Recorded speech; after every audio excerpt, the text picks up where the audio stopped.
Today, we're talking Devy with someone much smarter than myself on the topic. Stay tuned because the Devy is in the details next.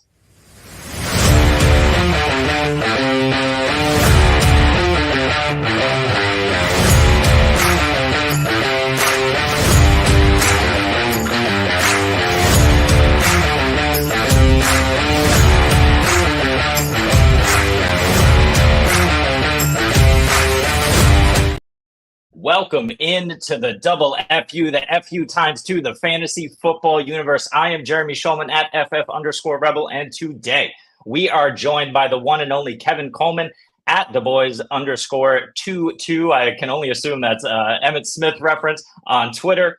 He's at the Devy Royale on YouTube and soon to be everywhere else, if not already everywhere else.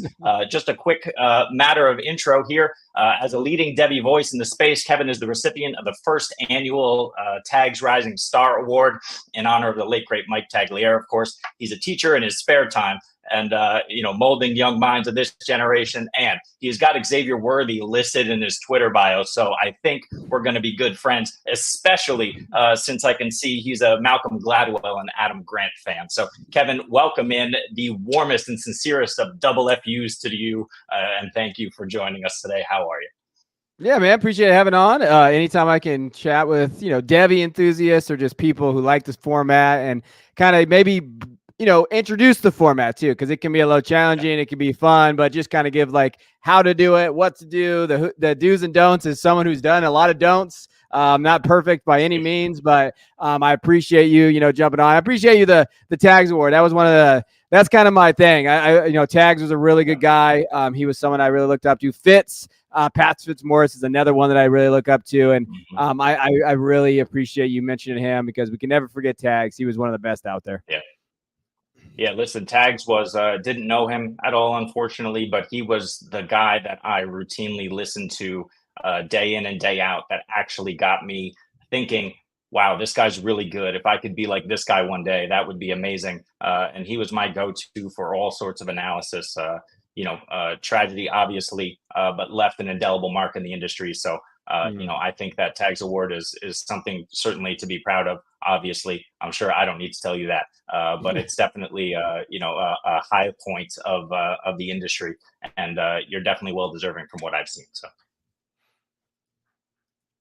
So we're going to jump in here real quick, and we're going to talk a little bit about Devy. In terms of the format, maybe you can just give kind of briefly a beginner's guide. What is Devy, and how does it work? How does it operate? And what can you expect if you join your first ever Devy league?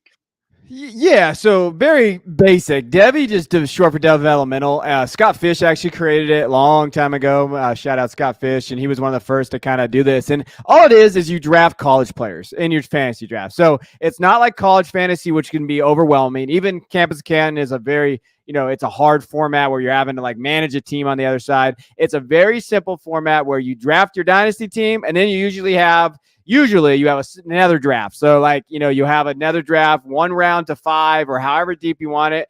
And you just draft college players based on however you did your draft picks. You could do Kentucky Derby. You could have preset before your dynasty draft. You could do alternate. So usually guys will do like, hey, you got the 101 in the dynasty draft, and you're going to get the 112 in the Devy draft. It just really depends on how you all set that up. But then you just draft college players, and you really can keep it simple. I always say simple is better when you do this format for the first time. 1 round. Hey, let's just add 1 round of a Devy draft, and then you go out there and draft like Luther Burden from Missouri or Travion Henderson from Ohio State, and then you just have them as assets, right? And then that's where you get to trade, you get to have fun with them, you get to kind of see how they do in college, and just little things. Now it can get deeper, it can get really hard. You could draft high school kids, like it gets really degenerate. But very basic Devy is you just get to draft other college kids, and the biggest thing that I think is the thing I love about the format the most is that it just adds more trading in your leagues because you can trade college assets, and it really vamps up trading. In all my Devy leagues, we have a lot more trading than in dynasty leagues. And then the other thing too, it's just fun. It just adds more drafting, which guys like. I love the draft, so it's fun to draft more and have those drafts there. So that's the simple part of it. Essentially, you just have drafts. You draft college guys. They're your assets. You can trade them, and if you don't trade them, they come on your team. So if you drafted Marvin Harrison Jr. 2 years ago, now you get Marvin Harrison on your roster. And so it's a lot of little fun to build and have a different area to build a dynasty team. Yeah, for sure. And as someone who is just right now in his fourth Devy league in a startup that just began, I'm definitely going to be taking notes for the rest of this session here. Kevin, as I mentioned at the top, is a teacher, so just consider me your student here. But if we go a tiny bit deeper, and we'll get there throughout the course of the episode, but a tiny bit deeper in terms of strategy as compared to a standard dynasty league, what are you looking at kind of in the startup throughout the course of maybe season 1, season 2, as these Devy players develop and eventually hit your roster? So, I always advocate this. So the one thing I always advocate for Devy is not to overdraft quarterbacks. So if you're in a league and you're in a startup dynasty league, always try to solidify your quarterback room early. And I'm in that in dynasty anyway. So when I talk about dynasty strategy, it's the same thing. I want 2 top 12 guys. If I got to trade up, I'm going to get 2 top 12 guys or projected top 12, right? Kyler Murray is a good example of guys sitting at QB 13, 14 right now that could have upside at top 5 guys. So if I can get Kyler plus another asset, Anthony Richardson or Lamar or Joe Burrow or one of those guys, I want to shore up that quarterback room, because in Devy, what you used to have, you don't have it as much, but what you used to have is guys really attacking the quarterback position early. So DJU 101 a few years ago. Now DJU is on his 3rd college football team playing out in Florida State now. And so really the number one thing I say is that Devy is really predicated on what dynasty trends are going. And right now the trend is wide receiver heavy. Like everything's wide receiver. That's where the value is at. So the way I look at it there is like, well, yeah, exactly. So if you want to keep your value, like freshman wide receivers are going to hold more value than probably sophomore running backs or even junior running backs. So I really aggressively target the wide receiver position early. And there's always, when you're looking at a Devy draft and you're going into it, there's always outliers, right? So like a quarterback I really like is Nico. I always mess up his last name, but Nico from Tennessee, quarterback out there. Yeah. He is my okay, I'm willing to take a risk on Nico. But it hurt. Like last year, I was telling guys, like I would draft Drake May, I would draft Caleb Williams, and I would draft Drew Aller. And well, Drew Aller hasn't panned out yet. And so there's still risk with the quarterback position. This year, for me, when I'm looking at just my rankings overall, like I'm comfortable drafting Beck, maybe. I like Nico, right? And then you're kind of looking at after that, it's like, all right, who's that next guy that you'd be? Jackson Arnold from Oklahoma. Like even then, you know that there's inherent risk there. Where more for me going into drafts now, it's like value-wise, wide receivers. And the other thing that I want to mention when you draft this, a lot of guys newer to format, they think that who they draft on their Devy team is automatically just, you're going to keep them and they're going to go to your dynasty team. The thing that I always try to tell people is your number one job is to win your dynasty league. So use your Devy team as a true trade value pieces and try to get as much value as you can and move those guys for win now guys. Like go get you shouldn't build through the Devy spot.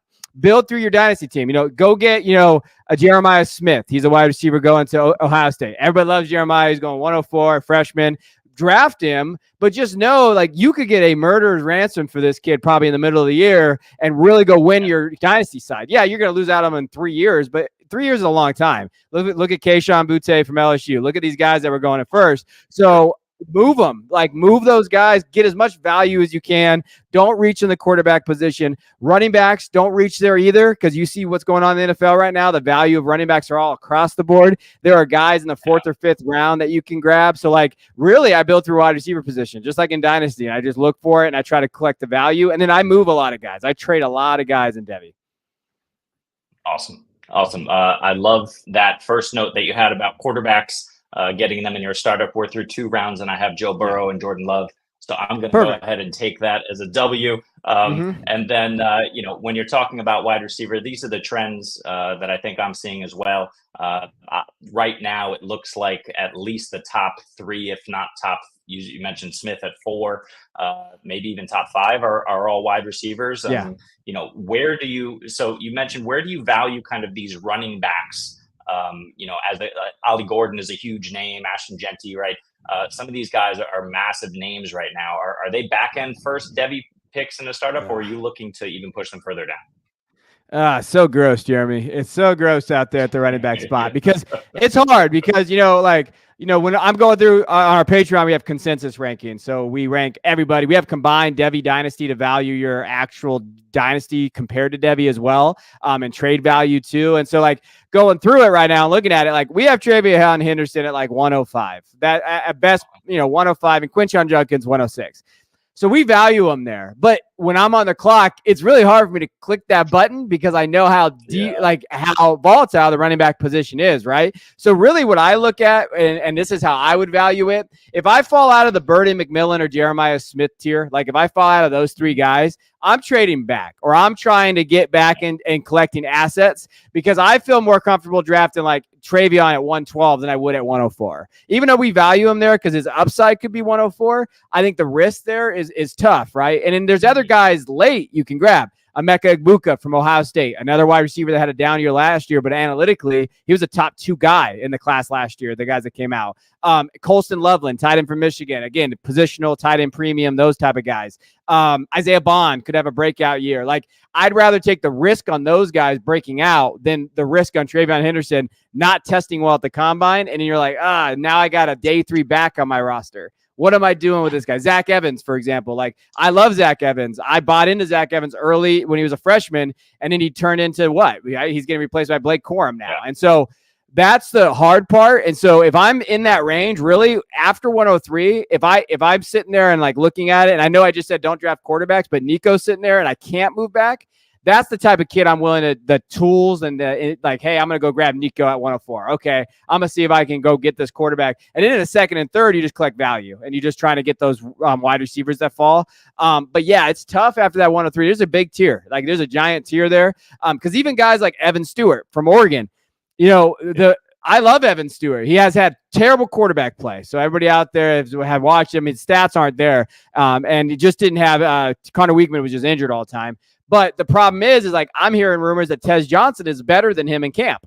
And Tez Johnson's 145 pounds, and he's getting first-round buzz, and Evan Stewart's not. And it's man, do I want to spend a 106 pick on him, or do I spend it on Micah Hudson? He's a Texas Tech wide receiver, freshman, really good, injury-ish. I don't know what's going on there, but he's going to hold value more than Stewart, because if Stewart goes back to school next year, he's going to drop in value, but Hudson's not. So you have to take those things into account too a little bit. You have to look and say, okay, where are the landmines, the value landmines? And that's really, it's not about the player, how good they are in college. I think that's one mistake that guys miss a lot. It's oh, this guy killed it at, Penn State. Well, okay, but is he really project to the NFL? How does that look? And if he's going to take a value drop, I don't want to draft that guy, because really, I look at my team's dynasty to Devy. I'm going dynasty side. I'm going to try to win this here. I don't build through the Devy side. So that's kind of how I approach these guys. So if I could trade back and get as much value as I can, that's definitely an option for me after those first 3 guys.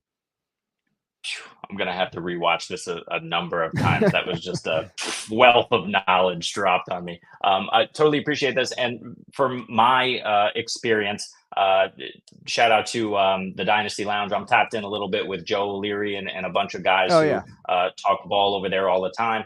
I'm tapped in, obviously, here through the FFU with SC Romero. So really those guys, and I was saying earlier, right before we came on, and your Devy Royale channel on YouTube, that's really the source of my information. And I'm just trying to cobble it together. I've heard the name Micah Hudson, but I can't watch college football over here in Amsterdam. I mean, I certainly could if I got the package, but I think my wife would kill me, because as it is, I'm staying up 3 times a week until 4 a.m., in season, watching the games and taking notes and coming on and doing the content. So, it's just not, it's not a winning scenario for me to also dive into college football, at least from watching it. But I've gotten into the tape, and some of these rookies are interesting too. I do want to talk about a few of these rookies from your perspective, but before we do, let's stick with Devy real quick. We mentioned a lot of guys in the first round of Devy startups, but who are a couple of sleepers that you have on your mind in terms of, second, third, fourth round, some guys who are going maybe either undervalued or completely unnoticed that you think could have a big 2024 and just skyrocket up the ranks? Yeah, you know what? I'll give you a couple at each position. Does that work? Does that kind of go in there? Absolutely. Minnesota running back Darius Taylor is a guy that I think people need to know. I mean, I know I don't love taking running backs, but he was really, really good last year for Minnesota before he got injured. And that beginning of the year, he really came out. He had 799 yards and 5 touchdowns. Really fits that mold of that running back type that you like. 3-down kid, 5'11", like 2. And I think he's up now, based on the Minnesota's website. And he's kind of going in that fourth-ish range, fifth, kind of later. You're going to see guys that kind of go ahead of him, like Donovan Edwards, based on like name value because he goes to Michigan. He's on the cover of the college football. He kind of had that big year, big playoff. But like Darius Taylor to me is a better pick because the upside, I know he's a sophomore coming in, very, very high volume offense out there in Minnesota from a running back standpoint. So he's a guy they're definitely keep your eye on as you go. Jonah Coleman from Washington. He transferred from Arizona. He was a 3-star kid coming out of high school. He looks really good in terms of being that 3-down back too. So that's a name to kind of watch out there. And if you want to go a little deeper, a guy that I think that, is one of those guys that could definitely like pop off this year when going through the rankings. And he's a guy that used to know Jarquez Hunter from Auburn. Last year, he was getting a little love. Hunter was getting a little love last year. And then he got off-field issues, whatever happened there. And then coming back, like, no one's ahead of him. Like, when you're looking at Damari Alston's out there, he's their backup. But really, Hunter's their guy. And Hunter in that offense and what they're going to do with that running back, spot in Auburn, he's gonna have over 1,000 yards rushing if he stays healthy. And he's a 3-down guy. He probably profiles as one of the better receiving backs, him and Travion Henderson and those guys. But to me, Hunter got like this weird value downgrade when he actually had the best year of his career last year. He just didn't have those big games where you're like, oh my gosh, what was a kid? But, career highs in rushing yards, I believe average touchdowns. So Hunter is another guy from a running back standpoint, I think is a guy you should probably look at because he's getting value in that 5th round range. I think that's a little low. Awesome. I'm falling into all the luck here. I have Jarquez Hunter at least one, maybe 2 shares in my 4 leagues because I think I got in when his value was high and then completely dropped off. So we'll see if it comes back around. That works out for me. I love that. In terms of the 2024 season in college football, we just watched Washington kind of go all the way and then all of a sudden lose all of their offensive pieces, head coach, offensive coordinator. Michigan, pretty much the same scenario. What are you looking at in 2020, I guess the 2024-2025 season here for college football? Which teams do you think are going to be at the top? And especially on the offensive side of the ball, who are we keeping our eyes on? Yeah, when you're looking at the top guys, Ohio State's number one. I think that they are easily the best college football. It sucks because I'm a Michigan fan, and it makes it a little easier that Michigan won last year, so I don't have to stress. Yeah, I don't have to stress too much. I was at the Rose Bowl watching play Alabama. That was awesome. So I don't have to stress as much. But really, Ohio State is the best team in college football easily. The Achilles heel for them is their offensive line play. That is the one area where that might get them in the end because Georgia's defensive line. But from like a Devy standpoint too, like if you're thinking of like teams to follow, and even if you don't want to get deep, you don't have to. You draft Ohio State wide receivers because Ohio State wide receivers are the best in the country. Like you're looking at what they're able to do. Brandon Ennis, people don't realize this. Brandon Ennis was another sleeper I was going to give you to. Eugene Wilson from Florida. Brandon Ennis at Ohio State. He was the number 2 recruit overall last year. And then all of a sudden Carnell Tate gets loved. Jeremiah Smith gets loved. And then Brandon Ennis is like, hey, what the heck about me? Like I was the guy that they got, but he was not an early enrollee. So we got behind a little bit. Ohio State out there, Brandon Ennis is a heck of a value because that is the wide receiver room out there is absolutely loaded. And when you're looking at it, you're like, hey, who do I draft here? Any of them. Really, you just take your shot. Who's the best value? Right now, it's Ennis is the best value. Tate's also kind of a value in that room as well. So Ohio State to me stands out offensively, one of the best in the country. The other thing is like Georgia, one area with Georgia, they're probably the second best team. I really think it's 3 teams can win a national title this year: Oregon, Georgia, or Ohio State. It really comes down to those three squads to me, as long as they all stay healthy. The thing when you're looking at Georgia players, they are extremely challenging to draft in this format because quarterback wise, we just haven't seen it. Like we just have not. So Beck is a struggle because Georgia quarterbacks, Jake Fromm, I know they had Justin Fields, but he doesn't get credit. We can't count Justin Fields. He went to Ohio State. Beck, Stafford, obviously a long time ago, but Beck, okay, what are we doing with him? He's got to take that next step. Georgia running backs are safe bets, but they don't really get the draft capital you love. So like Trevor Etienne, Travis's brother, is there. He's probably the only guy getting drafted in that room from like a Devy standpoint. But even then, a couple down years at Florida was okay, but he's got to break out. Like probably more of a day 3 guy right now. Don't ever draft a Georgia wide receiver. I mean, Ladd was one of those guys that just kind of popped off, but they just don't throw their wide receivers the ball. Like it's just not there. But the tight end room, they got some boys right there at the tight end spot. So like Georgia tight ends, when you think of Benjamin Ursuck from Stanford, he's over there. Oscar Delp. Those are 2 top 5 Devy assets from the tight end position. And those are the guys like, hey, yeah, draft Georgia tight ends, right? And I know like you'll hear like the whole like, oh, you can't draft the helmet. Yes, you can. You 100% can in this format because Ohio State wide receivers baking their value. And really what you're looking at with Devy too is it's not so much about like drafting the helmet. It's what keeps the value, right? Well, Ohio State wide receivers keep the value. Georgia running backs will keep value because they keep buying into them. Branson Robinson was injured, but they loved him 2 years ago. Like guys that you can move off of. Georgia tight ends. Yeah, Urasek had a down year at Stanford last year, but again, he's getting talked about as kind of being that guy. Those are the guys you target. Yeah, love it. Iowa tight ends is really my only claim of knowledge there. USC wide receivers maybe, but yeah, absolutely. USC wide receivers, yeah. Oregon, Oregon's building something out there, with their wide receiver room. Tez is a guy I think is a sleeper because I know he's small, but NFL scouting loved it. I mean, they have a first-round grade on him already. Like Tez is getting talked about as kind of being that sleeper. He's an older prospect. Evan Stewart is there. Running back Jordan James is out there, And then here's the other thing too. If you don't want to draft quarterbacks early, but you're sitting there and you're like in the 5th, 6th, 7th round, let's say you draft super deep, it's not a bad strategy to go after some of the older guys. Look what happened with Bo Nix and Michael Penix Jr. They just got first-round capital, and people wiped them off 3 years ago. I mean, it was a joke in a lot of our leagues, and like anytime we were in mocks like 2 years ago before Bo Nix went to Oregon, we give people Bo Nix as like a placeholder just for fun. Like, hey, you got Bo Nix, sucker. Yeah, you missed out. And now he is a first-round pick. So the way I look at it, like Dylan Gabriel, he's played at like 3 different schools. He was at Oklahoma last year. Now he's at Oregon. He's going to have a heck of a year. Like he's going to put up the stats. And if he leads Oregon to a national title appearance or maybe a national title, I think Dylan Gabriel is a great late round dart throw at the quarterback position because, hey, he might move up some boards in a down 25 quarterback class. So there's also that kind of strategy to look when you're looking at the Devy format. I love it. We're going to pivot a little bit to rookies here, and we're kind of just beyond rookie season, but it's kind of always rookie season, at least until they get on the field here. We're going to hear nothing but rookies come late July when everybody kind of gets in and how they're acclimating, playbook, etc. We've already heard it. But what are you thinking in terms of, number one, who are the rookies that you're like, I got to have this guy. I loved what he did in college. It's only going to come up to, and progress in the NFL. We have a ton of names here, but who are you really targeting in Dynasty rookie drafts?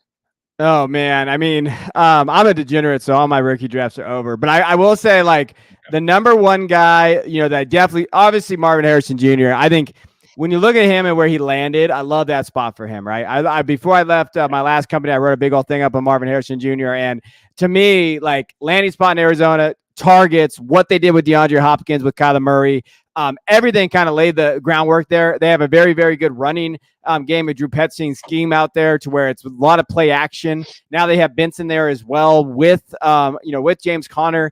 A lot of one-on-ones of Marvin Harrison Jr. He's going to win that every time. Like those are the things that you look for when you're thinking of Marvin Harrison. So to me, obviously that's the guy.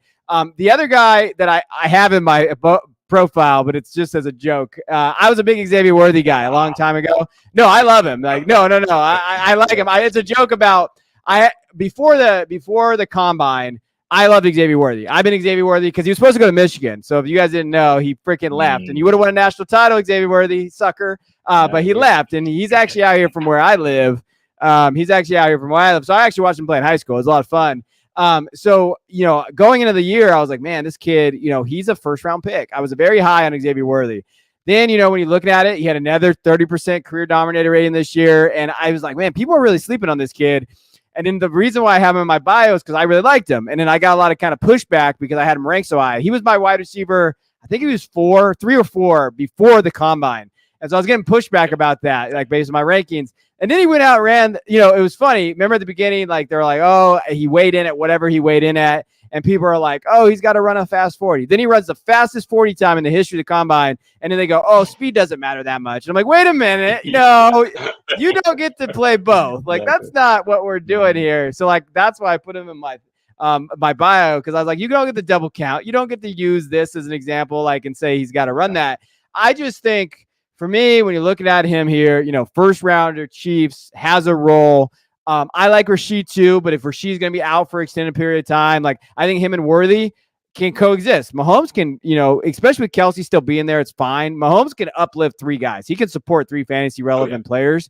And to me, just upside alone. And he has the hands thing drives me crazy about the drops, because he had a broken hand one year. And that was reason, and he played through it. So part of the drops was there. And then part of the drops was because he had poor quarterback play. People can talk about Quinn Ewers however they want. Quinn Ewers was a bad quarterback last year. He was not good. And so Xavier Worthy struggled with that. And not to make excuses for him, but now he's with Patrick Mahomes. And to me, Xavier Worthy was a guy that you definitely targeted early. It's one of those reasons why I love having drafts before the combine and the draft, because I got Xavier Worthy like in the middle of second in some drafts out there. Nice. And then he was going at 108, 109. So from like a wide receiver perspective and guys that I really love, like Xavier, Marvin for sure are 2 guys that I definitely try to target there. And if, running backs, I like Trey. I think Trey Benson landed in a perfect spot for him. I think he can be running back 1 next year. After Connor leaves, or if Connor gets banged up middle of the year, Trey Benson's that guy. So those 3 guys were guys I definitely targeted in my drafts for different reasons. Yeah, I got to talk for a second about Xavier Worthy. I've been in Dynasty for years now, 5-6 years in my Dynasty leagues. But, this year was the first year I actually dove into the tape. The first wide receiver that I watched at random, Xavier Worthy. And I dove into that tape. And I came back and I said, this guy's good. And they said, oh, you haven't watched a lot of tape yet. I said, I don't know. And the more I watched him, I noticed what you noticed. Number 1, Quinn Ewers is terrible. He struggles to hit the broadside of the barn. Like the ball's flying all over the place. Number 2, Xavier Worthy isn't just speed. He can actually run routes. I mean, it's really nice to see. I think people have this shades of John Ross trauma, from a few years back, just because he's fast, that he also can play the wide receiver position. I'm not saying he's on the level of Marvin Harrison Jr., but at the same time, he's a guy who he was my wide receiver 4 quite clearly before the draft. And then, he runs the fastest 40 of all time, and his stock actually goes down. I don't really, it went up, I think, in general, but I think in the minds of people, they're like, whoa, he's fast, but it's too fast. It's kind of like Major League. You watch it, and the guy hits the home run against the Indians, and he's like, it's too high, right? Like, it's like, what are we doing here? Like, so just absolutely ridiculous on Worthy. I think he's a value, and you should scoop him up everywhere. And then, you were mentioning some other guys. MHJ, obviously fantastic. I love Trey Benson. He was the RB1 for us as well by consensus pre-draft. Obviously, Jonathan Brooks landed in a great spot. Had he not been injured, he may have been our RB1 just with the way that he looked at Texas. We'll see how he bounces back, but he's in a great spot as well. So there's a lot of really interesting rookies there at the back end of the first round. And of course, if you can get MHJ right now, just go out and get, the Hall of Fame wide receiver's son, who's probably going to be a Hall of Fame wide receiver as early as you can. And we talked a little bit about Devy's sleepers. So let's talk a little bit about maybe some rookie sleepers that you have in mind. Anyone you're targeting in 3rd, 4th round, who do you like coming in this year to maybe see some work and rise their value? Yeah, rookies, right? You're talking about the 2024 rookie class. Going through it, we're, just to kind of like Jacob Cowling to me. I like Jacob Cowling when he was at UTEP back in the day. He was someone that I had my eye on. I mean, last year, from an analytics perspective and just from a film, he was really good. It's just Ted McMillan was a little better. Like, obviously Ted McMillan's gonna be a 1st-round guy. So there was definitely that. And Ted played with Noah Fafita, and they kind of had that connection. But Jacob Cowling, I think, found himself a good spot. If you're looking at it from a perspective of, do you think Ayuk's going to be there, whatever's going on there, Cowling could find himself a role possibly. Now, there's what does that role look like? With them having Pearsall as well, like there's little things in there that are probably going to be there, but I do like Cowling. The other guy too, that I think that, I'll get, tight end position. I got to get a little, hold on. Let me check my rankings. I got to get a little low here. The guy Jared Wiley from Kansas City, I like him in like a deeper guy. I know we've always been searching for the next tight end of Kelsey, and it's just never come because Kelsey's a man child and he doesn't get injured. But Jared Wiley was very, very good at TCU last year. And when you watched him play, I think he had over 400 yards receiving, sure hands, kind of that red zone guy, that guy that can definitely kind of do things there. And with the Chiefs, they run a little bit of 12 personnel. Like, they're not afraid to kind of go that 12 personnel style. And Wiley, I think, is the better receiver, right? Like, Wiley can do that in terms of like the other tight ends on the roster, not Kelsey. Like, from a receiving standpoint, he definitely has that ability. And so from a tight end, I like stashing him as well. The other one that I actually wrote about, I think a video on it, Jawar Jordan is a deep guy. He's undrafted right now. Went to Louisville. I actually like Jordan's tape more than Gerondo's tape when I had first put it on when I was doing the rookie guide. But he's at Houston now. And when you're looking at their depth chart, he actually kind of fits that system pretty well. And when you got Dameon Pierce there and Joe Mixon, and people were down on Joe Mixon for the last 3 years, and then Dameon Pierce is Dameon Pierce. Jawar Jordan is a fun stash. Like, Jordan to me is like, and he's free probably on waivers right now. You could probably go grab him. He's a guy that, could possibly find a role. If the guys in front of him don't play well, they was, brought in by this coaching staff. Jordan to me is that deep Devy guy that was out there, didn't probably get drafted in Devy too much, but it can find a role. And you always look for those offenses, Houston, San Francisco, those Miami for running backs. And he found himself in one of those offenses. So I like that spot for him. Nice. I'm just going to throw a couple names at you here. Maybe one or two that I like, or one or two that people seem to love. One is mine, Rasheen Ali. Anything good to say about Ali now in Baltimore? Yeah, I love that spot. I almost mentioned him. Obviously, when he was healthy, he was one of the better players out there in terms of in college. 36% dominant rating when he was healthy. And you saw him have like those big games. He's older, he's 23-ish, right? But he fits, again, role. So what's that role look like? Well, he's in the Ravens now. He could possibly find that role there. I think he could be running back 3 in August. Like, hey, okay, he found his way on the depth chart. Okay, hey, we went out there. And had he not got injured, I think that he would have been fine, in terms of that. Like, he would probably got a little bit higher draft capital. So I love that pick. I think a very good spot, very good player. Kind of a 3-down guy. I think he can do that, but from a receiving standpoint, can definitely do that. So Ali to me is definitely a target that you should be targeting if you can. Another darling of pretty much everyone. Hard to blame him. Tyrone Tracy on the New York Giants. It's weird. I graded Tracy pretty low in my initial run through when I was going through my stuff for the rookie guide that we did. I like him. I think people will just like him more because he fell into a good spot. And I'm not saying it's not a bad thing. Like, I just talked about, like, landing spot does matter. And that's fine. It's just, I don't know. Like, I think people are sleeping on Devin Singletary. Devin Singletary was pretty good last year. I mean, and he was healthy, right? And while I don't really like Eric Gray. He's okay. He was another Devy guy. People used to like him from Tennessee a few years ago. He's fine out there. It's just, if Tyrone's going to get out there, it's probably from a wide receiver perspective, like the PPR area. I just hate the quarterback play. And I don't love this offense too much. Like, I'd be actually more in on Tracy if Drew Lock was the starting quarterback. If I knew Drew Lock was the starting quarterback, I'd probably be more in on it. With Daniel Jones, I just don't know what the upside in this offense very much.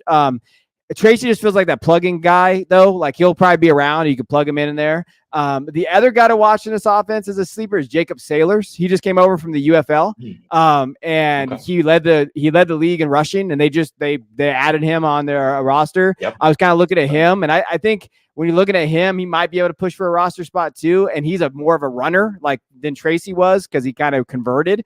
But that's a guy to be eye on. So I'm not as high on Tracy as some. Sure. Last one, pick your poison. I'll give you 2 names, or you can talk about both. These are wide receiver darlings. We got Jermaine Burton in Cincinnati, and of course we have Javon Baker in New England. Do you like these guys? What are you thinking? Not huge on Baker. I like it. I think he's a big play guy. But again, what does that offense look like? I think is my biggest concern with Alex Van Pelt out there, and what is that role? But Burton, I love in terms of the thing with Burton from a Devy perspective and just watching him play. And the biggest thing is he is a certified dog. Now, analytics going to hate that term, but he's one of those guys that, is going to find, he's not a great separator, but also he just finds the ball. Not great at, scoring touchdowns all the time, but in the red zone, this dude just catches everything. Like, there's little things that he does in his game that I think he landed with the Bengals that they can kind of elevate that. And Joe Burrow makes anybody look good. Like, Joe Burrow will definitely be able to kind of elevate his gameplay.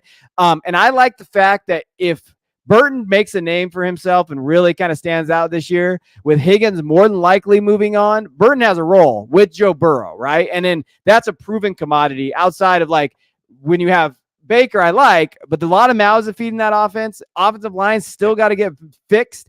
Drake May, I love Drake May, but again, rookie, you're struggling. Hey, what is that going to look like in 2 years? So give me Burton ahead of both those guys. But I think Burton found himself in a perfect spot. And he's a guy that can really kind of show out, be like a Tyler Boyd type, and really kind of elevate his game. And I'm a big Burton fan. Awesome. And then finally, in terms of individual players, rookies or Devy players still in college, do you have any particular hot takes that you think are kind of your own, or that other people would really kind of balk at if they heard you say it? Hot takes. So, my big one is Nico is going to be QB1 next year. I think Nico can turn himself into QB1 and Devy. If he puts in the talent and he puts in the work and kind of develops in that offense. But again, that's not really a hot take, because who the hell cares who's going to be QB1 and Devy, because it's so hard like this. It's not like a huge hot take there.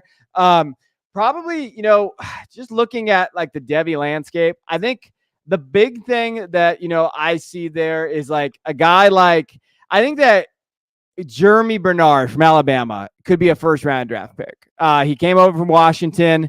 He's at Alabama now. He's probably their wide receiver one. A guy like that could come up and pop up and be a first-round draft pick. Antonio Williams from Clemson could also pop off, be a slot guy, and be a first-round draft pick again after a down injury year, right? That's knocked him down a little bit. People forget there. Sure. And so, like, guys like that, those Ricky Pearsall, those guys that all of a sudden just pop out, hey, these are Xavier Leggett, those type of guys. I think that you have some of those guys in the 25 class too, like Antonio, Bernard, some of those guys too. And I guess another hot take I'd have is I think Jeremiah Smith is not going to be the best freshman wide receiver from a production standpoint. I think that there will be another freshman that maybe pops off from a production standpoint, just based on the room ahead of him, and that, he's still great, but I do think those other guys, it's not as big a gap as some people think. Sure. Awesome. And then finally, just in terms of Devy, the game itself, it's certainly growing in popularity, but there's a long way to go, I'd say. What do you think about the Devy game in terms of where it stands right now and its potential future here? Like, are you seeing kind of a boom? Are you seeing, just more opportunities to play the game? How are you feeling about the future of Devy? Yeah, I think it's fine where it's at. You know what I mean? Like, I don't think it's okay. It's niche, and that's okay. Like, I think that a lot of people in the space in CFF or C2C or Devy try to make it not niche, but that's not what it is, right? And even their own format, C2C is niche. Not everybody can do 45-man rosters, and they can't do both. Like you said, you can't even watch college football, right? And as a dad, I get to pick one day a week. All right, babe, I'm watching football on Sunday or Saturday. I got 3 kids. So, like, the way I look at the format in general, it's like, it's fine if you, as long as it's niche and you realize that, it's not for everybody, and you just focus on the core group that it is for, and you try to give them ways to participate. So that's why I'm very big advocate on, like, 1-round Devy. Take it slow. Do best ball only for CFF. Do power 4 only for C2C. Do, like, little things like that. Don't, like, overextend yourselves on the format. Just take it slow. And then after the first year, if you want to go bigger, go ahead, right? Like, there's always those fun formats. Like, I have a league that I started 5 years ago, and I only remember because I started when I was in the hospital, had my second daughter, and we were just sitting there, and we actually had the draft kickoff then, is we drafted college teams, and you get every player from that college team. It's a pipeline league, essentially. Nice. And we did that. And so you could always get really crazy if you like it, but just start small. 1 round. It's totally fine. It's a fun experience. And then after a year, you're like, I don't know if I like this. That's totally okay too. And just kind of the biggest thing I say it does is it allows more trades, more activity there. And it also just is different and allows you kind of have fun with prospect film and like looking at guys and seeing if you can find those diamonds in the rough, right? It's always fun to find those Puka Nakuas early. And having them on your roster or however that works. And the big thing for us, the reason why we have our Patreon, and it's only $5 a month. You get all kinds of content. The big thing that we did is we built in our rankings. And essentially what is the hardest thing to do is how to value Luther Burden to Justin Jefferson. Like, how do you value those guys? Well, we done that for you. Like, and we have those built in where you can see like, hey, we value this guy compared to this guy, and this is what the trade value is. So we've tried to help with that because that can be a very daunting process of like, hey, what are these guys even worth in picks? And we're continuing to work on that. We're going to try to roll out a new tool in the next couple of weeks of trying to help people with that too. But that is really why we're here, like pushing, hey, do you want to try it? We'll help you, guide you. We're not perfect. We definitely make misses because the format just has misses. That's just the reality of it. But I think it's in a good spot. I think it's in a good space. And I think people enjoy it when they play. You started playing, you have some fun with. I mean, those are the things that you want to try to do. And then just take it slow though. Don't jump in 20 leagues the first year. Just do one and then see if you like it. Yeah, absolutely. Not jumping into 20 leagues is advice I wish I had a couple years ago, but appreciate it. I do have one final question. Better or more favorite social scientist, Adam Grant or Malcolm Gladwell? Oh, so I'll go Gladwell. I like Gladwell more because I like Gladwell's like kind of sports takes too. I used to listen to him and Bill Simmons when they used to do stuff all the time back in the day when I was a kid. And they used to do all their podcasts together and talk about it in their email exchanges there. Big Gladwell fan, but I swear, like people need to read Adam Grant's book. Think again, like they have to read this book. It changes your mindset, and even if you're an analyst or teacher or an educator, like anybody should read it, but especially if you're in some type of field when you're around people or kids or children or trying to teach people things or looking at like different scenarios and trying to learn something different. It is a masterful book. Yeah, so good. Those two guys are always on my reading list. I love them absolutely. So was excited to see that you had some of them up there behind you. So very cool. Listen, Kevin, before we get out of here, I know you mentioned that you have the tools that you're rolling out here.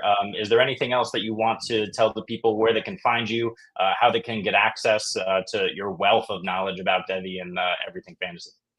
Yeah, I mean, we have a few things going right now. We have the Devy Royale Substack. So if you just want kind of articles for this stuff, you could sign up there. We have our YouTube channel, which, we post a lot of Devy content on there. Some Dynasty content at DevyRoyale@youtube.com. And then our Patreon. And if you sign up for our Patreon, you get everything. So for $5, you get the Substack, you get all the rankings, you get all the content written. Jay's article, Jay Stein, does a bunch of different indexes and has his analytical profile. So if you like analytics, he has his entire database of all college football players, all their analytical profiles, everything there. And it's all on our Patreon. So DevyRoyale.com/Patreon. You can find it there. If you have any questions, you can always find me on Twitter @TheBoys_22 and send me a message. I opened my DMs finally. It's a dangerous place out here on X right now, but I opened them up. So if you have questions, you want to jump in, you're more than welcome to kind of jump in and ask me today. Awesome. Well, Kevin, I really appreciate you joining us here on the Fantasy Football Universe. You can find us everywhere, fantasyfootballuniverse.com. We're on X, Twitter. We're trying to get TikTok going. We're in those streets. It's rough out there. Instagram, everywhere else you can find us. So appreciate you joining us let's see if I get this right. Kevin, there we go. I am Jeremy, and we will see you next time.